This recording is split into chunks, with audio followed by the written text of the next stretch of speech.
Hello everyone, আজকের ব্লগটা একটু অন্যরকম। আপনারা তো জানেনই এখানে বর্ষা কিরকম ভাবে থাকে। পুরো টানা কন্টিনিউ এখানে বৃষ্টি হতে থাকে। তো একদিন ভাবলাম যে আমিও ভিজতে বেরোই। সবাইকার ভেজা হয়ে গেছে, আমারই এখনো পর্যন্ত ভেজা হয়নি।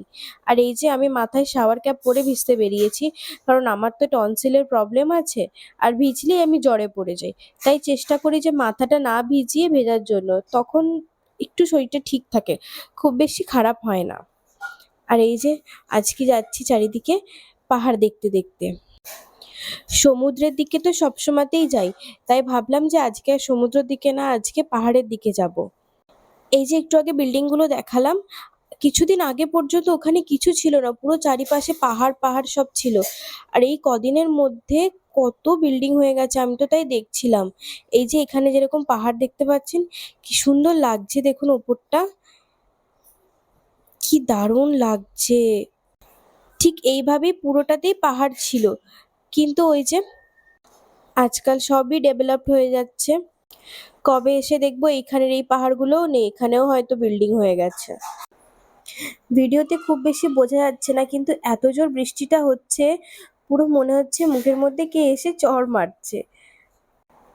এখানে ভিজতে ভিজতে আমি একটু ফ্র্যাঙ্কি খেতে এসেছিলাম, আর খাওয়া দাওয়ার পরে এখানে আমি একটা ছোট্ট ক্লিপ বানিয়ে ফেললাম। এত জোর বৃষ্টিটা এসছে, কিন্তু কেন জানি না ফোনে খুব বেশি সেটা বোঝা যাচ্ছে না।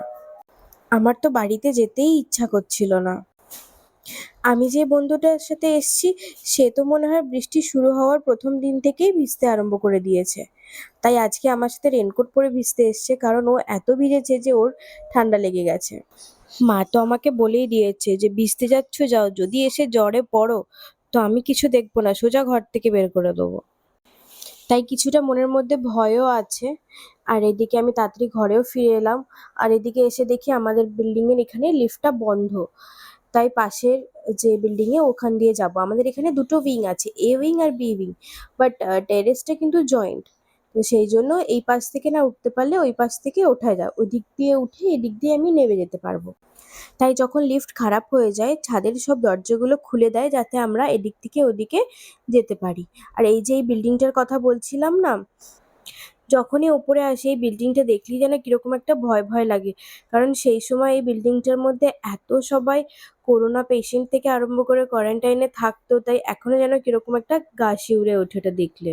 চলুন আজকের মতো ভিডিওটা আমি এখানেই শেষ করলাম, দেখা হবে নতুন ভিডিওতে।